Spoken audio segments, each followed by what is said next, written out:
In the shadowed folds of the mountain, where the air grew thin and the sun struggled to pierce the canopy, a life was ending. Not with a roar, but with the silent, desperate tightening of a wire snare. He was a leopard, a creature born of moonlight and muscle, a whisper in the jungle now reduced to a frantic, agonizing struggle. For days, the wire had been his world, a merciless ring of fire around his hind leg, cutting deeper with every panic twist. The forest, once his kingdom, had become a prison of indifferent trees and mocking bird calls. His magnificent coat, a tapestry of night and gold, was matted with mud, blood, and the bitter dew of despair. His eyes, once twin chips of amber holding the wildness of the world, were now clouded with a pain so profound it had burned away everything else. Hunger was a dull ache beneath the searing torment of the snare. Thirst was a fire in his throat. But worse than all of it was the terror, a cold, consuming dread that had extinguished the proud fire of his spirit, leaving only the embers of a will to survive. When the rangers finally found him, he was little more than a ghost. A low, guttural growl rumbled in his chest, a sound that was not a threat, but a prayer for the end. They saw not a majestic predator, but a broken thing, a bundle of barely contained fury and fear.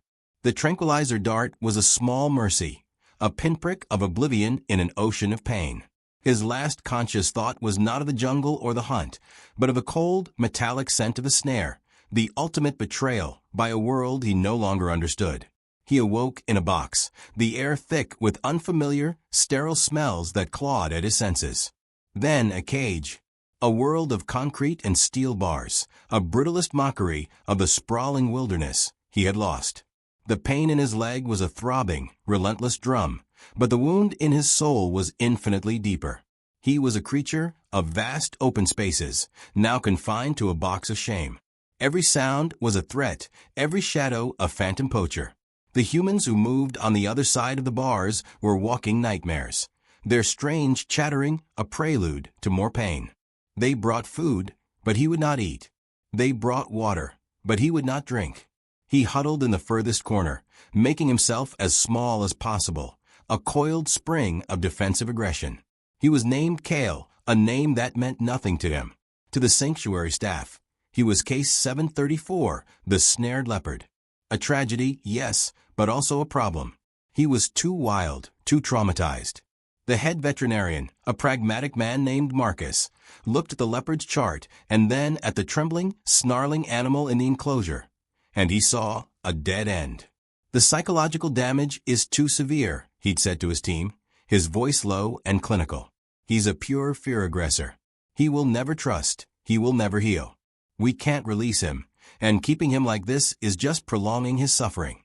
The words hung in the air, heavy and final. The consensus was grim. Kale was a lost cause, a spirit so profoundly shattered that it could never be reassembled. He was a wild thing that could no longer be wild, a king dethroned and exiled to a sterile purgatory. And in his corner, Kale trembled, not understanding the words, but feeling their weight. He felt the finality, the giving up. He had survived the snare only to find himself in a new kind of trap, one made not of wire, but of hopelessness.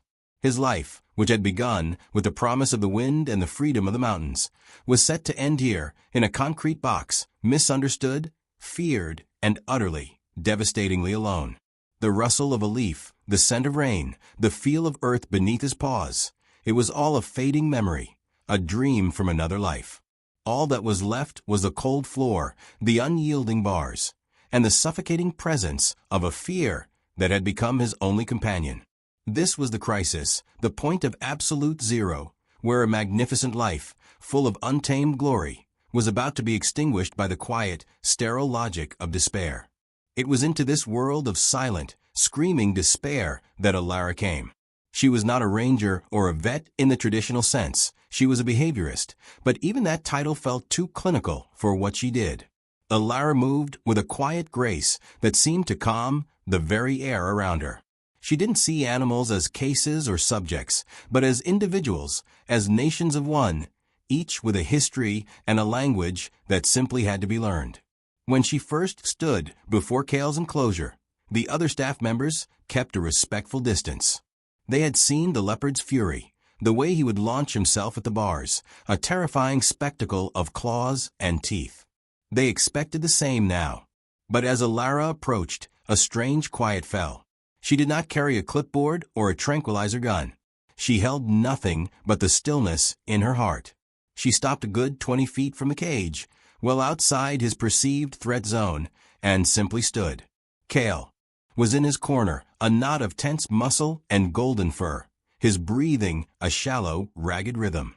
He watched her, his amber eyes narrowed to slits, a low growl, a constant vibration in the air.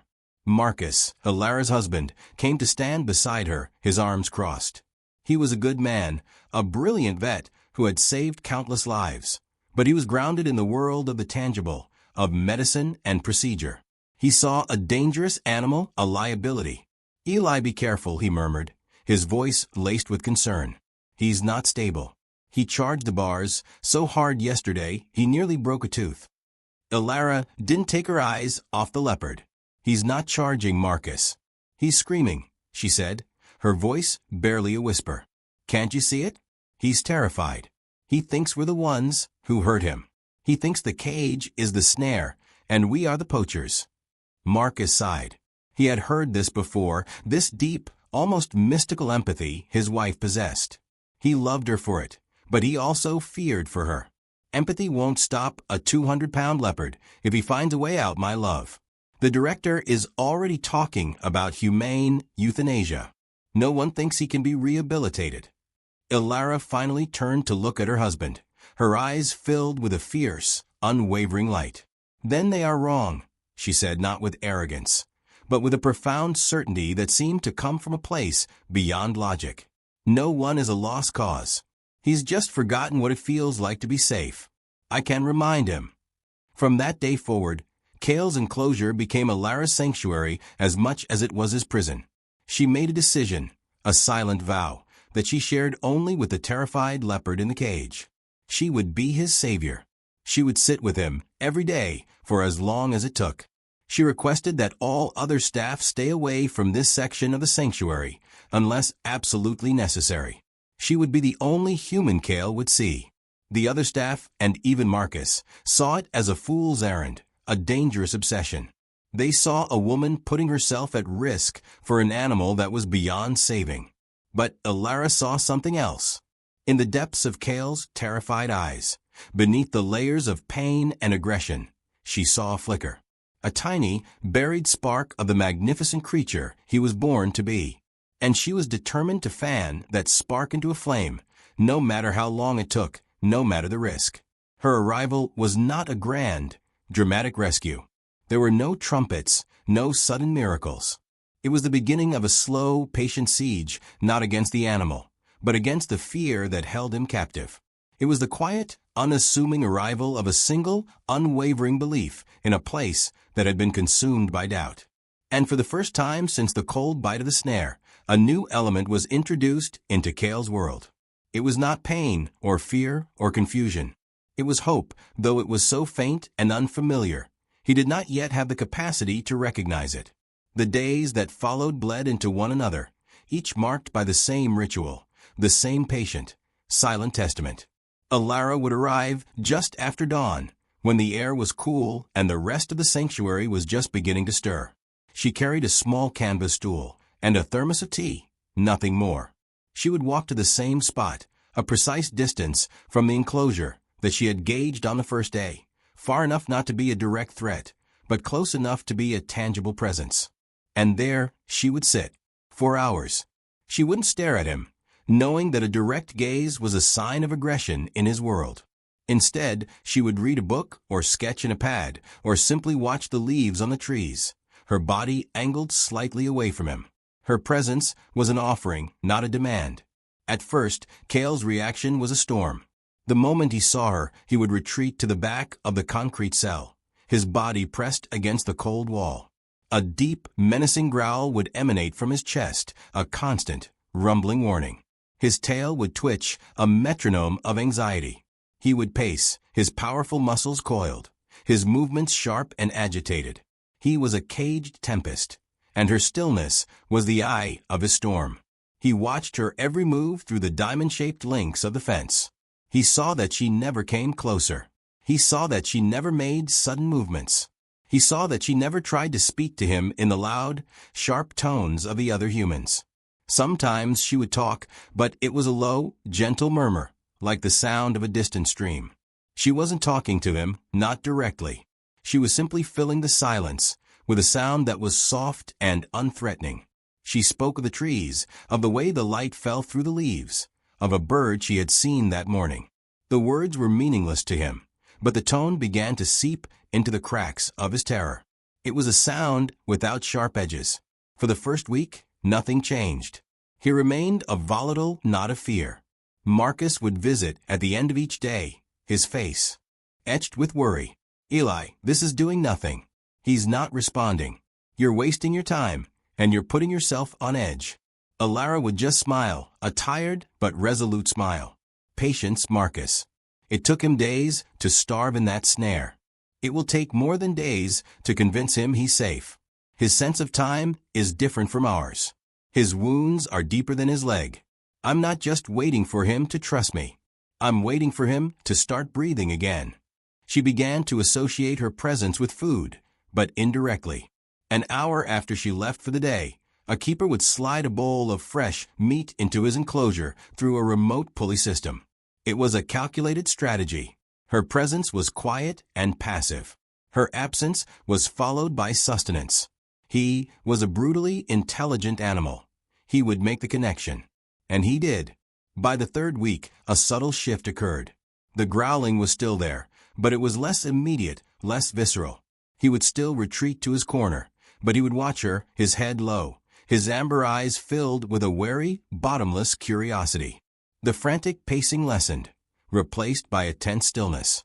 He was learning her rhythm, the soft sound of her footsteps, the gentle click of her thermos opening. These were becoming the predictable sounds of his world, constants in a life that had been violently upended. He was beginning to understand that this human was different. She did not want anything from him. She did not poke or prod or shout.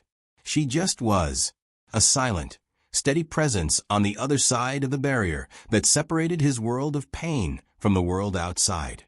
One afternoon, a month into the vigil, she brought a small, wind-up music box. It was old, made of darkwood. She wound it up and let it play a simple, tinkling melody. Cale, who had been lying with his back to her, lifted his head. His ears, finely tuned instruments of survival, swiveled towards the new sound. It was delicate, it was strange, it was not a threat. He watched as she let the melody play out, then quietly put the box away. She did this every day after that, the same simple tune. It became part of their ritual, another thread in the tapestry of trust she was so painstakingly weaving. The slow burn of trust was an agonizingly meticulous process. It was a testament to Alara's almost superhuman patience. Any other person would have given up, convinced by the lack of overt progress. But Alara was fluent in the language of the wild, a language spoken in the flicker of an ear, the subtle shift of weight, the momentary softening of an eye. She saw the microscopic changes and knew she was on the right path. She was not taming him. She was inviting him to come home to himself. The fourth week melted into the fifth, and the subtle shifts in Cale's behavior became more defined, though they would have been imperceptible to anyone but Alara. The deep, rumbling growl that had been the constant soundtrack to her vigil had faded. It was now reserved only for the unexpected sounds from the rest of the sanctuary, a truck backfiring, a distant shout. In her presence, he had fallen into a tense but deliberate silence. He no longer hid in the furthest corner of his concrete world. Instead, he had chosen a spot on a low-lying rock platform, a place that afforded him a clear view of her, but also a quick escape route to the shadows of his den. It was a compromise, a piece of territory negotiated in the silent language they now shared. He had started to eat, not with relish, but with a grim necessity, and only after she was long gone. But he was eating. The gauntness of his frame was slowly being replaced by the powerful musculature of a healthy leopard. His coat, once a dull and ragged testament to his trauma, was beginning to regain its luster, a constellation of dark rosettes on a field of burnished gold. He was healing, physically at least. The psychological wounds, however, remained a vast, uncharted territory. Ilara knew the real work had only just begun. She introduced a new element to their ritual. In the middle of her stay, she would take an apple from her bag, eat half of it herself in a slow, deliberate manner, and then place the other half on the ground, just outside the fence, before returning to her stool. It was not for him to eat. Leopards are carnivores. It was a gift, an offering, a symbol. For a week, he ignored it completely. But on the 8th day, after she had left, he crept forward, his belly low to the ground. He sniffed the strange, sweet-smelling object, nudging it with his nose before retreating. It was a momentous occasion, a deliberate interaction with something she had left behind. Marcus remained the voice of reason, the anchor of skepticism. "He looks better, I'll grant you that, Eli," he conceded one evening, looking over Cale's observation chart. "His weight is up. But don't mistake a physically recovering animal for a mentally healing one. He's still wild. He's still dangerous. All it takes is one mistake, one moment where you misread him." Ilara looked up from her notes, her eyes tired but firm. "It's not about reading him, Marcus. It's about letting him read me. It's about being predictable, being safe. He's lived in a world of terrifying unpredictability. I'm showing him that not all humans are monsters, that the world isn't only filled with snares.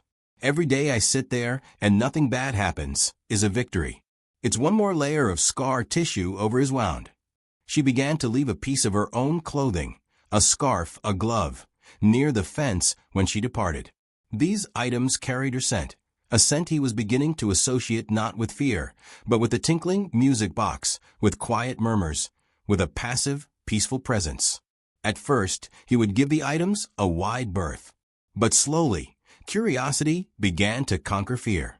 He would approach them late at night, under the cloak of darkness, and inhale her scent, processing it, filing it away in the vast library of his animal mind. He was learning her, studying her, with the same intensity she applied to him. The slow burn was a delicate dance on the edge of a knife. One wrong move, one loud noise, one unexpected visitor, and weeks of progress could be undone in an instant. The sanctuary staff, under strict orders from Ilara and now backed by a grudgingly supportive Marcus, treated Cale's enclosure like a holy site, speaking in hushed tones, moving with deliberate care. They had all become, in their own way, guardians of the fragile peace Ilara was trying to build. And then a sign, a small, almost imperceptible miracle. It was late afternoon, and the sun cast long shadows across the enclosure. Ilara was sitting on her stool, reading, when Cale, for the first time ever, lay down on his rock, turned his back to her, and closed his eyes. It was the most profound gesture of trust he could have offered. In the wild, to turn your back, to sleep in the open, is to make yourself utterly vulnerable. It was a declaration. It said, "I do not believe you will harm me while I rest." Ilara felt tears well in her eyes. She didn't move a muscle. She just sat there, her heart pounding, witnessing this sacred offering of faith. The slow burn was working. The ice was thawing. The silent, wounded leopard was beginning to believe that maybe, just maybe, he had found a reason to let his guard down. A storm was gathering, not in the sky, but in the fragile ecosystem of trust that Ilara had so painstakingly built. The breakthrough, when it came, was not born of peace, but of chaos. For 2 days, a low-pressure system had been moving in from the coast, and the air grew thick and heavy, charged with an electricity that set every animal in the sanctuary on edge. The birds fell silent. The monkeys were restless. For Cale, the oppressive atmosphere was a terrifying echo of his past. The change in pressure, the scent of rain on the wind, it was the same as it had been on the day the snare had closed around his leg. He began to pace again, the old, frantic rhythm returning. The low growl was back, a constant, threatening hum. He ignored Ilara, ignored the music box, ignored the offerings of peace. He was lost again, adrift in the sea of his own traumatic memories. Then the storm broke. It was a monsoon of biblical proportions. Rain came down in solid, blinding sheets. The wind howled through the trees, a demonic shriek that tore at the leaves and rattled the very foundations of the sanctuary. And then came the crack, a sound like the world splitting in two. A massive eucalyptus tree at the edge of his enclosure, weakened by age and battered by the gale, gave way. A thick, heavy branch, as wide as a man's chest, crashed down onto the chain-link fence, buckling the steel poles and tearing a massive gash in the wire mesh. It didn't break through completely, but the integrity of his cage was compromised. The impact was an explosion in Cale's world. He let out a choked roar of pure terror and scrambled to the furthest corner of his concrete den, trembling violently. To him, the cage had been breached. The monsters were coming. The snare was closing once more. The staff went into emergency mode. Floodlights cut through the rain. Voices shouted commands. Marcus was there instantly, his face grim, assessing the damage. He's terrified. He yelled to Alara over the roar of the wind. We have to sedate him, get him into the secure holding pen until we can fix this. Alara's heart seized. A tranquilizer dart now, in this state of heightened terror, would be a catastrophic setback. It would confirm all his deepest fears, that humans were a source of pain, that cages led to helplessness. No, she screamed back, her voice raw. Don't you see? This is the moment. This is the test. Against all reason, against every safety protocol, she ran towards the enclosure. Marcus shouted her name, a sound of pure panic. She ignored him.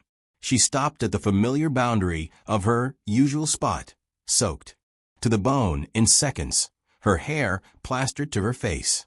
She had no stool, no book, no music box. She had only herself. Cale was a quivering mass of fur in the back, his eyes wide with primordial fear. She sank to her knees in the mud, making herself small, non-threatening. And she began to talk to him. Not the gentle murmurs of before, but a clear, steady stream of reassurance, her voice cutting through the storm's fury. She stayed there all night.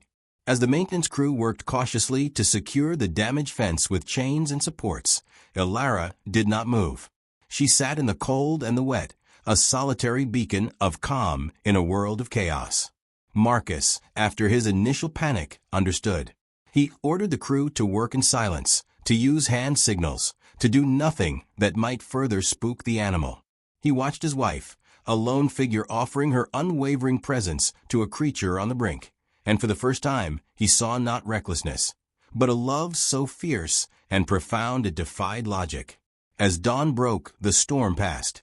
The rain softened to a drizzle, and a pale, watery light filtered through the bruised sky. Alara was exhausted, shivering, but she had not wavered. Cale was still in his den, but he was no longer trembling. He was watching her. She slowly, achingly, got to her feet and approached the emergency feeding hatch, a small, secure port in the concrete wall. Her hands shaking with cold and fatigue, she took a piece of fresh, raw meat, his favorite cut, which she had insisted be prepared. She knelt down and slid the hatch open. She did not push the meat through. She held it in her hand, her palm flat, her fingers just inside the opening. This was it. Every moment of the past 2 months led to this. She was offering not just food, but her own vulnerability. She was breaking her own rule, initiating contact. Cale watched her, his gaze intense. He rose slowly, his movements fluid and cautious. He crept from his den, across the wet concrete, towards the opening. He could have lunged. He could have hissed. He could have retreated. He did none of those things. He stopped just before the hatch, his warm breath fogging the cool morning air. He looked from the meat to her eyes. And in that moment, something shifted. A conscious choice was made. Slowly, with an almost unbelievable gentleness, he extended his head, and his rough, warm tongue flickered out, taking the piece of meat from her open palm. He did not snatch it. He accepted it. It was a communion, a miracle born of wind and rain, and a love that refused to surrender. Tears streamed down Alara's face, mixing with the rain, as she felt the soft, brief touch of the wild creature who had finally chosen to trust. The breakthrough, as miraculous as it was, did not magically solve every problem. The bond between Alara and Cale was new, a fragile shoot reaching for the sun after a long winter. It needed to be nurtured, protected. But the world outside their quiet understanding had its own demands and protocols. The fallen branch had done more than just damage the fence. It had drawn the unwanted attention of the sanctuary's board of directors. A man named Mr. Henderson, the sanctuary director, was a pragmatist, a man of budgets, liability insurance, and public relations. He saw Cale not as a soul to be saved, but as a risk to be managed. He arrived 2 days after the storm, his face a mask of stern concern. He surveyed the temporary repairs, the scarred earth, and the leopard that was now, for the first time, resting in the open, his eyes occasionally flickering towards Alara, who stood nearby. "I've read your reports, Alara," Henderson began, his tone leaving no room for argument. "And while your dedication is admirable, this incident proves that the situation is untenable. A compromised enclosure, a Category 1 predator. It's too much of a liability. We're moving him." The words struck Alara like a physical blow. "Moving him where?" she asked, her voice tight. "To the old block," Henderson said, gesturing vaguely towards a series of smaller, windowless concrete enclosures at the far end of the property. "They're more secure, smaller, easier to manage. We'll keep him there for a 90-day safety and behavioral evaluation." Alara felt a cold dread wash over her. The old block was a prison, a place of sensory deprivation.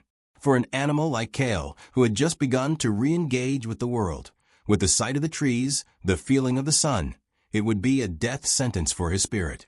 It would be a complete betrayal, undoing every moment of trust she had fought so hard to win. "You can't," she pleaded, her professional composure cracking.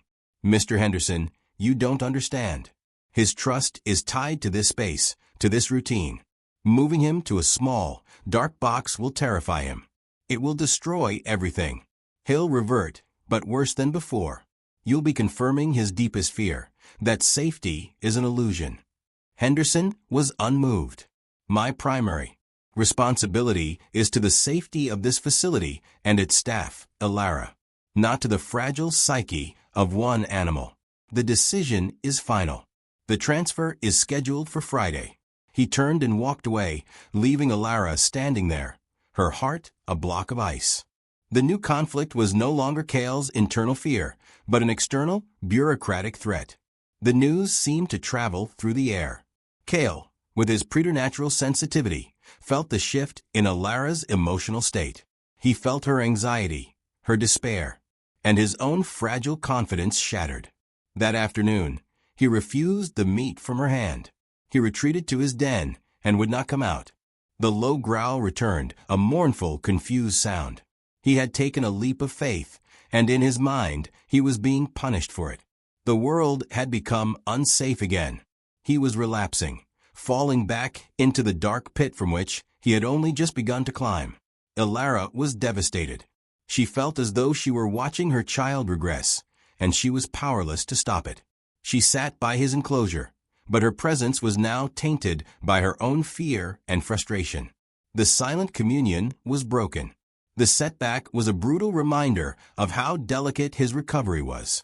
The bond had been tested by the storm and had prevailed, but now it faced a colder, more implacable foe. Human logic, devoid of empathy.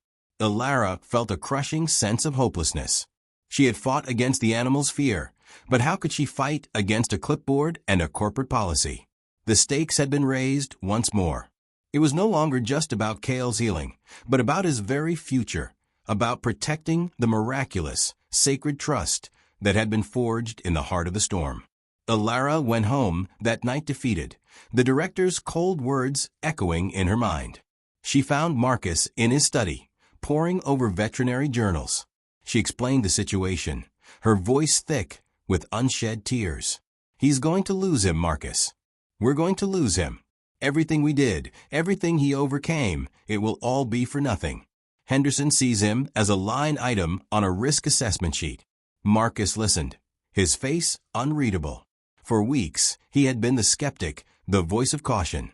He had witnessed the breakthrough after the storm with a sense of professional awe, but a part of him still held back, still saw the leopard as a case study. But now, seeing the genuine anguish in his wife's face, and recalling the look in the leopard's eyes as he took the meat from her hand, something shifted in him. The rational vet and the loving husband merged. He saw not just a scientific anomaly, but the profound, almost spiritual connection his wife had forged. "The transfer is on Friday," he said, thinking aloud. "That gives us 2 days." He stood up and pulled a thick medical binder from a shelf. Henderson listens to data. He listens to medical necessity. So we will give him a medical reason to stop the transfer. A new energy filled the room. Ilara looked at him, a glimmer of hope in her eyes. "What do you mean?" Marcus opened the binder. "Cale is still technically under my care as the head veterinarian. The leg injury, the initial trauma. I'm going to write a formal medical directive. I'll state that moving him at this critical juncture of his psychological recovery would induce extreme physiological stress, compromising his immune system and posing a direct threat to his life.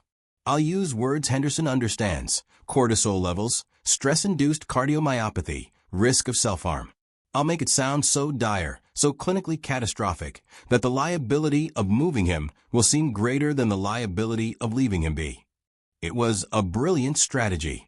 It was using the system's own language against it. For the first time, Marcus was not just a passive, grudging supporter. He was an active conspirator, a co-savior. They worked through the night, compiling a report filled with charts, projections, and dense medical terminology, all of it designed to build an unassailable case for Cale's well-being. The next morning, Marcus, armed with the report and his full authority as head veterinarian, confronted Henderson. It was a tense meeting, but Marcus was relentless. He was no longer just the pragmatic vet. He was an advocate fighting for his patient. And he won. Henderson, faced with a mountain of clinical data predicting dire consequences for which he would be responsible, reluctantly agreed to postpone the transfer pending further observation. He had been outmaneuvered not by emotion, but by the cold, hard logic he respected. The skeptic had become the champion. Marcus's conversion was the final, critical piece of the puzzle. When Ilara returned to the enclosure that afternoon, the cloud of despair had lifted from her. Cale felt the change instantly. He crept out of his den, his movements still cautious, but the deep-seated fear in his eyes had lessened. He saw Ilara, and he saw Marcus standing a respectful distance behind her, not as a threat, but as part of this new, calm front. The alliance was palpable. Ilara knelt at the feeding hatch, offering a piece of meat. Cale hesitated for a long moment, then, as before, he gently took it. But this time, something else happened. After he had eaten, he did not retreat. He stayed at the opening, his golden eyes locked on hers. Slowly, tentatively, he pushed his head forward through the hatch, nudging her hand with his cheek. It was a gesture of profound affection, an invitation. Ilara's breath caught in her throat. With a trembling hand, she reached out and for the first time stroked the thick, soft fur on his head. He didn't flinch. He leaned into her touch, a low, rumbling sound vibrating in his chest. It was not a growl. It was a purr. The sound was a symphony of healing, a testament to the bond that had been tested by crisis and bureaucracy, and had emerged not just intact, but stronger than ever. The rational skeptic had been won over, the external threat vanquished, and the bond between woman and beast had been solidified, consecrated by the first unbelievable touch. With the threat of the transfer gone and the alliance between Ilara and Marcus solidified, the focus of Cale's world shifted from mere survival to genuine recovery. The deepening bond between him and Ilara became the foundation for a new chapter, one not defined by fear and boundaries, but by exploration, healing, and even joy. The daily rituals continued, but they evolved. The touch through the feeding hatch became a regular occurrence, a moment of quiet connection that reaffirmed their trust. Cale no longer just tolerated her presence. He anticipated it. In the mornings, he would be waiting for her, not in his den, but out on his rock, his tail giving a slow, deliberate sweep when he saw her approaching. The purr, once a shocking miracle, became a familiar sound, a deep, resonant rumble that spoke of a contentment he had not known since he was a cub. Alara, with Marcus's help, began to introduce new forms of enrichment into his enclosure. They were no longer just trying to keep him alive. They were trying to reawaken his spirit, to remind him of the leopard he was meant to be. Marcus designed a series of climbing structures, multi-leveled platforms and thick, sturdy logs that mimicked the branches of a tree. The day the keepers installed them, working during a time when Kale was voluntarily secured in his den, a process that was now calm and cooperative, was a revelation. When he was let back out, Kale surveyed the new landscape with intense curiosity. He approached the structures cautiously, sniffing every new surface. Then, with a lithe, powerful grace that had been dormant for so long, he leaped onto the first platform, then the second, and then the third, until he was perched at the highest point, surveying his small kingdom from a new vantage point. It was the first time Alara had seen him truly use his body not as a weapon or a vehicle for frantic pacing, but for what it was designed for: magnificent, powerful, agile movement. A ghost of his former wild self was returning, but this time it was not tinged with fear. One day, Alara brought him a new kind of gift. It was a large, hard rubber ball, too big to be swallowed, too tough to be immediately destroyed. She rolled it through a special opening at the base of the fence. Kale watched it, his head cocked. He crept forward, batting it tentatively with a massive paw. The ball rolled away. He pounced after it, a fluid, beautiful motion, batting it again. For the next hour, Alara watched, mesmerized, as the traumatized, aggressive creature she had first met engaged in something extraordinary: play. He stalked the ball, he pounced on it, he wrestled with it, he even tossed it in the air and caught it. It was a joyful, uninhibited display, a glimpse into the heart of the healthy, confident animal that was emerging from the broken shell. The skeptical secondary characters, the other keepers and staff who had once whispered that Kale was a lost cause, were now regular, silent observers of these sessions. They would watch from a distance, their faces filled with a quiet awe. They had seen Alara's patient work, Marcus's stunning turnaround, and now, the unbelievable transformation of the leopard himself. They were no longer just staff. They were witnesses to something profound, and their presence affirmed the miraculous nature of what was unfolding. The bond deepened in other, quieter ways. Alara learned the nuances of his moods, the subtle flick of his ear that meant he was content, the soft chuffing sound he made as a greeting. He, in turn, learned to read her, pressing his head against the fence for a reassuring scratch when he sensed she was tired or sad. Their communication had transcended the need for words. It was a silent, intuitive dance of two souls who had found a common language in trust. He was no longer just Case 734. He was Kale. And he was not just a leopard in a cage. He was Alara's friend. This period was the beautiful, sunlit plateau after a harrowing climb. It was the reward for all the patience, the fear, the setbacks. It was watching a shattered spirit painstakingly piece itself back together, and being privileged enough to hand it the pieces. The awe-filled reverence was no longer just Alara's. It had spread to everyone who saw him, a ripple of wonder emanating from the small enclosure that had become a stage for a quiet, daily miracle. The time had come for the final act in Kale's journey of redemption. He had healed, he had trusted, and he had rediscovered the essence of his own being within the confines of his enclosure. But the concrete and steel, which had once been a necessary crucible for his recovery, were now a limitation. He was a magnificent creature, a symbol of the untamed wild, and he deserved more than a cage, no matter how much love and enrichment it contained. Alara and Marcus, now a united force in their advocacy for him, had spent months lobbying the board, using the same combination of emotional narrative and hard data that had saved him from the transfer. They proposed a new beginning for Kale, a massive multi-acre, semi-wild enclosure to be built on a secluded part of the sanctuary's land. It would be a true sanctuary, with rolling hills, a running stream, natural rock formations, and stands of trees. It would be a place where he could run, climb, and live out his days in peace and dignity, a world away from the trauma of his past. After a compelling presentation that included videos of Cale's playful behavior and testimonials from the awestruck staff, the board, led by a now convinced Mr. Henderson, approved the project.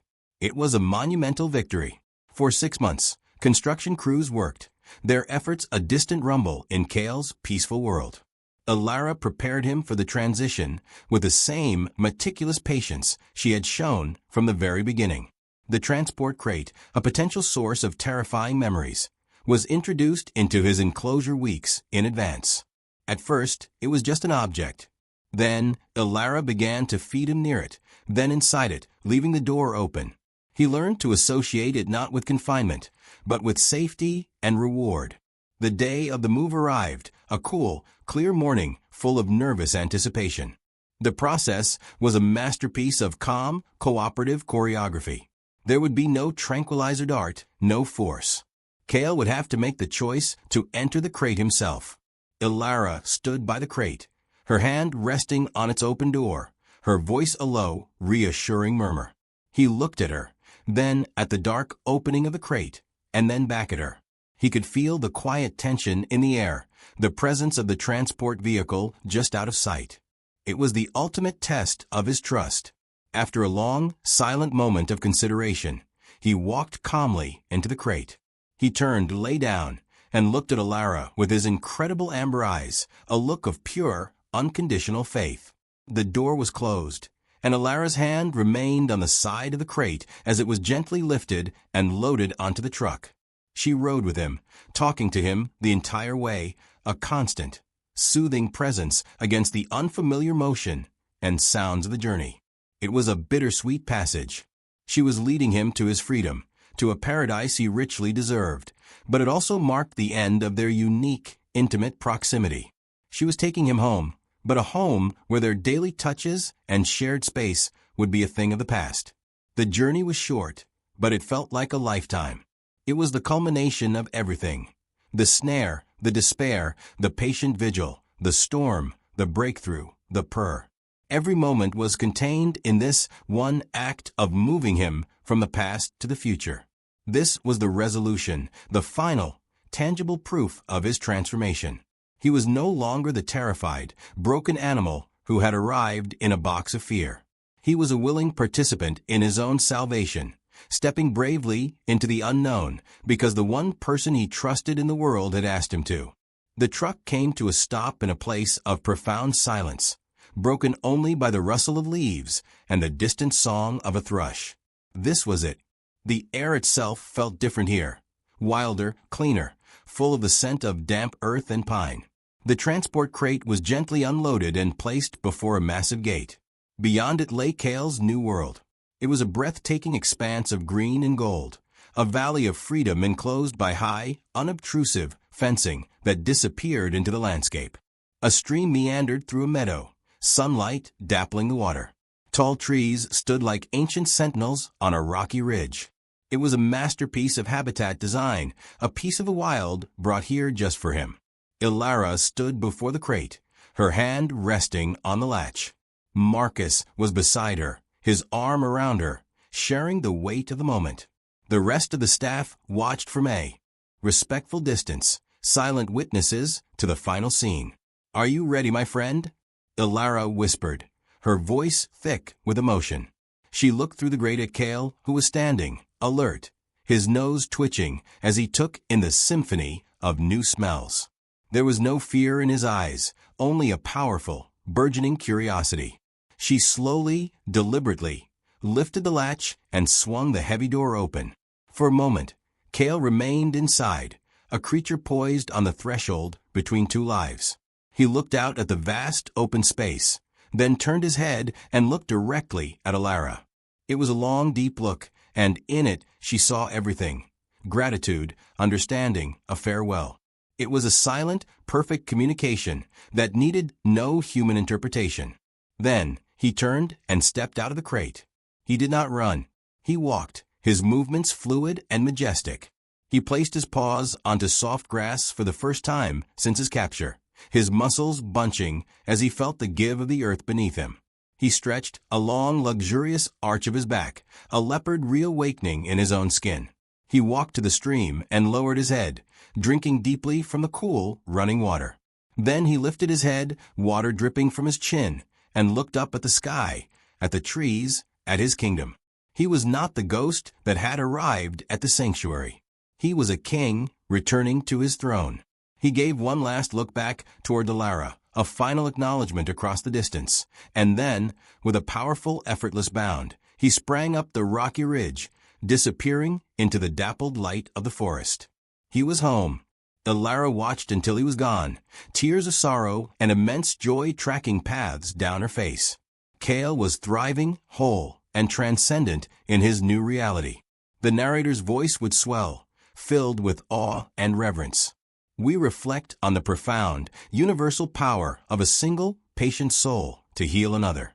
We are reminded that the deepest wounds are not healed by force or by logic, but by a love that is willing to sit in the darkness with another until they are ready to see the light. The story of Kale and Lara transcends the boundaries of species. It is a testament to the idea that there is no such thing as a lost cause, that patience can rebuild a shattered spirit, and that the language of trust, spoken without words, is the most powerful force in the universe. It is a story of a leopard who was given back his soul, and of a woman who showed the world that the greatest miracles are not born of grand gestures, but of a quiet, unwavering faith in the healing power of connection.